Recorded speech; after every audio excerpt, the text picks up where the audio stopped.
തന്നെ ഉയർത്തവനായി കണ്ടവരുടെ വാക്ക് വിശ്വസിക്കായികയാൽ അവരുടെ അവിശ്വാസത്തെയും ഹൃദയകാഠിന്യത്തെയും ശാസിച്ചു. മർക്കോസ് 16:14.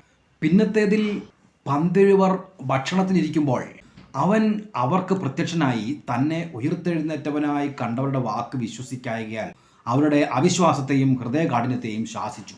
കർത്താവായ യേശുക്രിസ്തു ഉയർത്തെഴുന്നേറ്റ് വന്നിരിക്കുകയാണ്. ശിഷ്യന്മാരോടൊപ്പം ഇരുന്ന് ഭക്ഷണം കഴിക്കുകയാണ്. കർത്താവ് പറയുന്ന കാര്യം, ഞാൻ ഉയർത്തെഴുന്നേറ്റു എന്ന് ആ വാർത്ത പലരും പറഞ്ഞ് കേട്ടിട്ടും വിശ്വസിക്കാത്ത ചിലരുണ്ട്. കർത്താവ് ആ വിശ്വസിക്കാത്ത ചിലരെ ശാസിക്കുകയാണ്. പ്രിയരെ, നാം എന്തിന് വിശ്വസിക്കണം, അവരെന്തിന് വിശ്വസിക്കണം എന്ന ചോദ്യം അടിസ്ഥാനരഹിതമാണ്. കാരണം ഇത് അന്ധമായ ഒരു വിശ്വാസത്തെപ്പറ്റി അല്ല എന്ന് നാം മനസ്സിലാക്കേണ്ടതുണ്ട്. തിരുവെഴുത്തിൻ പ്രകാരം മനുഷ്യകുലത്തിൻ്റെ പാപങ്ങൾ തന്നിൽ ചുമന്ന് രക്തം ചിന്തി മരിക്കേണ്ടിയിരുന്ന ദൈവത്തിൻ്റെ പുത്രനെ കുറിച്ച് ഉള്ള പരാമർശം പഴയ നിയമ പുസ്തകങ്ങളിൽ, തിരുവെഴുത്തുകളിൽ കർത്താവായ യേശുക്രിസ്തുവിൻ്റെ ജനനം, ജീവിതം, അത്ഭുത പ്രവൃത്തികൾ, മരണം, ഉയിർപ്പ് എന്നിങ്ങനെ എഴുതിയിരിക്കുന്നതെല്ലാം അറിയുന്നവരുടെ ഇടയിലാണ്.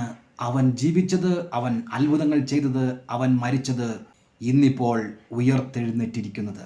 അതുകൊണ്ട് തന്നെ അവരുടെ കൺമുന്നിൽ നടന്ന ആ കാര്യങ്ങൾ, അല്ലെങ്കിൽ അവരുടെ ചുറ്റുവട്ടത്തുള്ളവർ പറഞ്ഞു കേട്ട ആ കാര്യങ്ങൾ അവിശ്വസിച്ചത് ഭോഷത്വമാണ്, അല്ലെങ്കിൽ അത് തെറ്റു തന്നെയാണ്.